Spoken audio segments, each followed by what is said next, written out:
آنکھوں کو اچک لے، ان کے کانوں کی قوت سماعت کو لے لے، تو اللہ تعالیٰ لے لے ذہب لذہب بسمعہم دونوں معنی کیے ہیں۔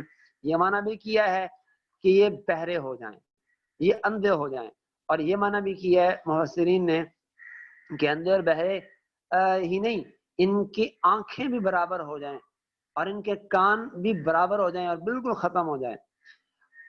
تو بہرحال اللہ تعالیٰ ہر چیز پر قادر ہے، اللہ تعالیٰ ہر چیز پر قادر ہے۔ تو یہاں بھی علماء نے، مفسرین نے بڑی بحثیں چھڑی ہیں۔ اللہ تعالیٰ ہر چیز پر قادر ہے، یہاں کچھ بحثیں آج کے دور میں ہمارے چھیڑی گئیں، کچھ اس سے پہلے چھیڑی گئیں۔ مثلا اللہ ہر چیز پر قادر ہے، تو اللہ تعالیٰ کیا جھوٹ بولنے پر بھی قادر ہے یا نہیں ہے؟ اہل بدعت نے ہمارے خلاف اس سلسلے میں بڑا طوفان بدتمیزی برپا کیا، بہرحال یہ بھی ایک بحث چھڑی ہے اس پہ۔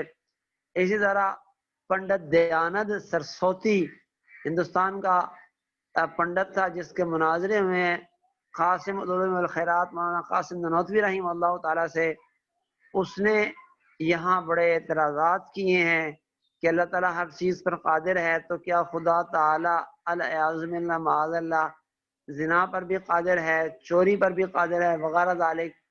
اللہ جزائے خیر دے حضرت مولانا قاسم نانوتوی رحمہ اللہ تعالیٰ کو، انہوں نے انتصار الاسلام کتاب میں منہ توڑ جواب دیے ہیں پنڈت دیانند سرسوتی کو، اور حضرت فرماتے ہیں کہ پنڈت جی چوری ہوتی ہے مل کے غیر میں، آپ اللہ کا غیر ثابت کر دیں اس کائنات میں تو چلو ہم یہ بھی مان لیں گے۔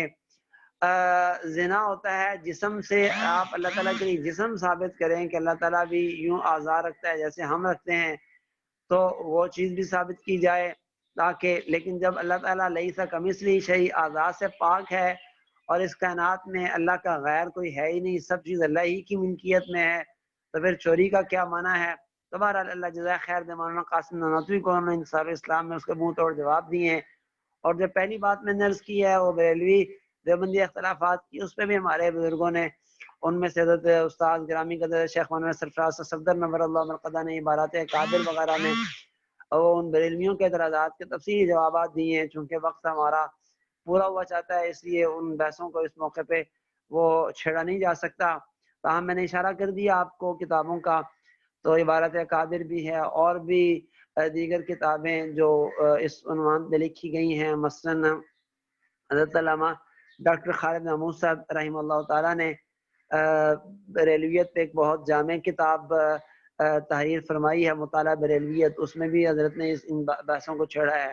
آپ اس مضمون کی کتابیں دیکھ سکتے ہیں اگر ان سوالات اور جوابات کے مطالعے کا ذوق ہو تو۔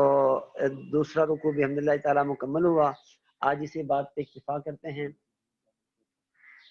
تو حضرت مولانا علامہ ڈاکٹر خالد محمود صاحب دامت برکاتہم العالیہ لندن میں ہوتے ہیں، اور جامع شفیہ میں شیخ الحدیث ہیں، ہر سال آتے ہیں اور کچھ دن یہاں پہ رہ کے پڑھاتے ہیں۔ ان کی کتاب مطالعہ بریلویت غالباً 5 جلدوں میں، ضخیم 5 جلدوں میں ہیں۔ تو هذا هو المرام وبهذا القدر نكتفي اليوم ولله الحمد اولا واخرا۔